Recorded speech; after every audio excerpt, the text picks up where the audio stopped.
Thanks for staying with us. The Inspector General of Police, Usman Baba, on Monday held a closed-door meeting with 37 commissioners of police superintending over the internal security of 36 states of the Federation and the Federal Capital Territory ahead of the governorship election slated for Saturday. The meeting, which started at about 10:35 a.m. and was held at the force headquarters, had some deputy inspectors generals of police, assistant inspectors general, and other strategic commanders in attendance. Speaking before the meeting commenced, Baba told journalists that the gathering had three pertinent objectives, among which is the charge to the city officers to prepare for post-election security challenges that may arise after the polls in their respective states. He said the second item is to access the security situation at all levels in the immediate aftermath of the 25th February 2023 sets of elections, with a view of identifying trends and patterns within the post-election security space, and to draw inference on possible threats that may require mitigation ahead of the next rounds of the national electoral process on 11th March 2023.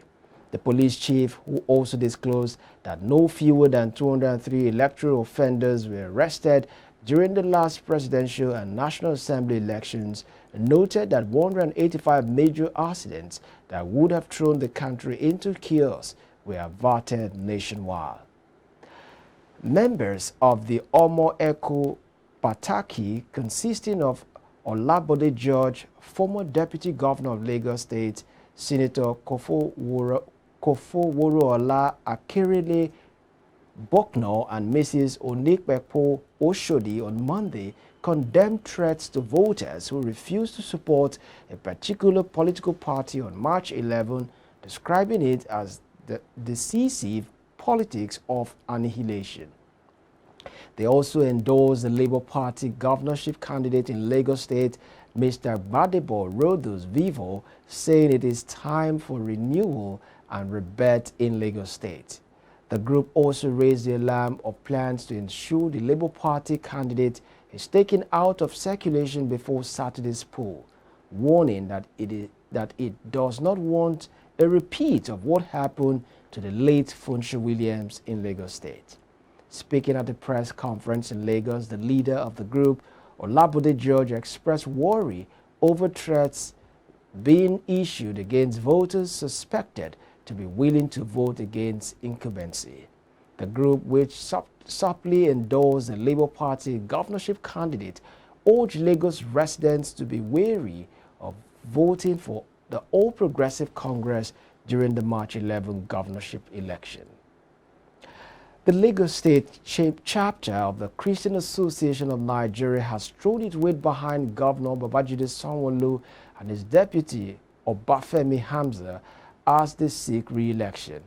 According to the association, the support for their re-election is due to their excellent performance in the last 4 years. This was stated by the Lagos CAN chairman, Reverend Stephen Adekpiti, at a press briefing on Monday ahead of Saturday's governorship election in the state.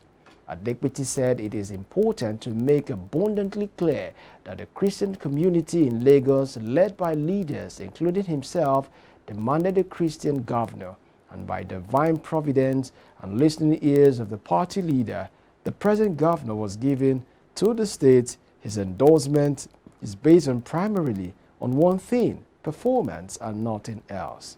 He said Sanwo-Olu has initiated and executing projects, programs, and policy capable of creating employment for the teeming youth and helping in strengthening economic fortunes. CAN, however, clarified that its endorsement of Sanwo-Olu did not mean that it was against candidates in the governorship race. The People's Democratic Party member on Monday besieged the Independent National Electoral Commission headquarters in Abuja to protest against the outcome of the February 25th presidential election, which the party's standard-bearer Atiku Abubakar and his Labour Party counterpart Peter Obi claimed to have won. The Electoral Commission had declared the All Progressive Congress candidate Bola Tinubu the winner of the election after scoring a total of 8,794,726 votes. But the PDP and LP denounced the result and vowed to challenge it in court. Leading the protest march, which was attended by the national chairman of the party, Ayocha Ayu, Sokoto State Governor Aminu Tambo, and his Taraba State counterpart, Dairos Ishaku, and other chieftains, Atiku again rejected the declaration of the former Lagos State Governor Tinubu as the president-elect, vowing that the protest would continue indefinitely. The march also had in attendance a former national chairman of the PDP, Uche Secondus, Senator Dilo Minaye, and a former Imo State Governor, Emeka Ihedioha, and former Adamawa State Governor Boni Haruno, among party chieftains. Speaking to newsmen outside INEC headquarters, Atiku said all the provisions of the current electoral law was completely contravened, but INEC ignored the people's protest and went ahead to announce results. The Director General of the National Emergency Management Agency, Mustafa Ahmed, has issued a warning of upcoming severe flooding this year, as indicated by predictions from relevant agencies. A statement issued by the agency noted that Ahmed disclosed this at a two-day expert technical meeting on 2023 climate-related disaster preparedness and mitigation strategies in Abuja. He said that these had earlier been revealed in the seasonal climate predictions and annual flood outlook by the Nigerian Meteorological Agency and the Nigeria Hydrological Services Agency. He said the flood disaster in 2022 was an eye-opener. However, the agency would spread early warning messages to states and local government areas and the Federal Capital Territory. Ahmed further advised that those living around water channels and floodplains should take precautions. In the same vein, the Director General of Nigerian Hydrological Services Agency, Clement Nze, disclosed that 178 local government areas in 32 states and the FCT had been predicted to experience severe flooding in 2023. An outbreak of diphtheria infection has claimed 61 lives in Kano State as of March 2, 2023. The Kano State case manager, Dr. Salma Suwaid, disclosed this on Monday at a webinar organized by the Nigerian Center for Disease Control and Prevention with the theme Diphtheria Outbreak in Nigeria, Vaccination Response. Suwaid also said a total of 783 patients have been on admission so far, and of this number, 360 were females and 423 were males. Diphtheria is a serious infection caused by bacterium species that affect the nose, throat, and sometimes skin of an individual. Diphtheria spread easily between people through direct contact with infected people's droplets from coughing or sneezing and contact with contaminated clothing and objects. The ongoing diphtheria outbreak and the associated high fatality is due to a combination of low vaccination coverage and the absence of diphtheria antitoxin during the early stage of the outbreak. The Lagos coroner, Mr. Milkail Kadri, conducting an inquest into the death of Sylvester Oromini, a student of Darwin College, Lekki, Lagos, will on Monday 1st pay a visit to the school as part of effort to unravel the cause of the student's death. The coroner made the decision on Monday after the family physician of the Oromonis, Dr. Henry Agbogbo, who was recalled, gave further testimony in the proceedings.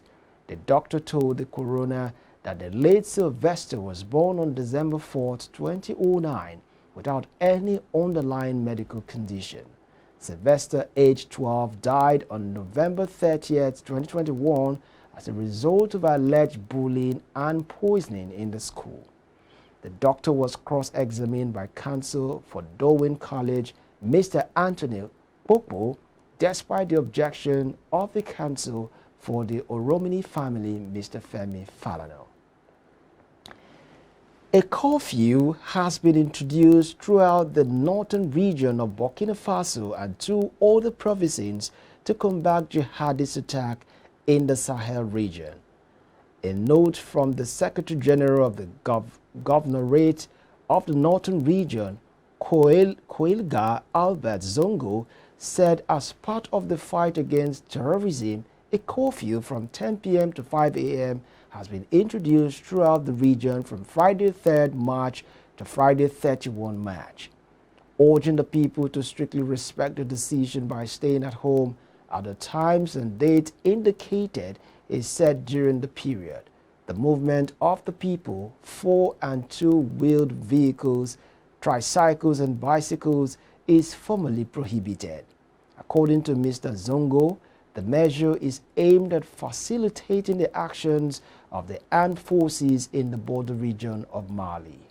Two provinces have also instituted curfews, according to notes from local authorities. Kopelogo in the Central-East region bordering Ghana and Togo for this entire month of March, and BAM in the Central-North region from March 5th to 20th.